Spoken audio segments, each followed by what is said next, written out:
যে আসলে আজকে যে আপনারা যে আহত আপনি এবং এই 4 নং ওয়ার্ডের গ্রাম পুলিশ, আসলে কি হয়েছিল বিষয়টা একটু খুলে বলেন। আসলে আজকে হয়েছে, আমরা এই ফার্মেসিতে বসে রয়েছি, বসে গল্প করতেছি। পরে আমার যে স্বাস্থ্য ভাই সোহেল আর তরিকুল মোল্লা, আমার স্বাস্থ্য ভাই সোহেল তরিকুল মোল্লার কাছে 6 লাখ টাকা পাইবে আরো 9 মাস আগ থেকে।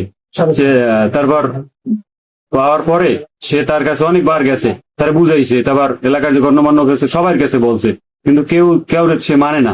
পরে আজকে যে গেছে, পরে গেছে দুইজন একটু হাতাহাতি বাজছে, ধাক্কাধাক্কি। পরে আমি গেছি, আমার বাবা গেছে, তারপর এই যে গ্রাম পুলিশ জসিম শহীদের গেছে, যে সারাই দিছি। সারাই দেওয়ার পরে সারা কেউ সারাইতে সারে না, তার জোর করে সারাই দিছি। এর ভিতরে তার দুই ভাই আইসা লাঠি নিয়ে আইসা মাথা বাসা এই বাড়ি দিছে, আমরা সারানোর অবস্থায় আমার বাড়ি দিছে, জসিম শহীদের বাড়ি দিছে। তারপর আমার ধাক্কা মেরে পানি পিতে ফালাই দিছে। তারপর আমার স্বাস্থ্য ভাই জসিম শহীদেরও ধাক্কা মেরে পানি পিতে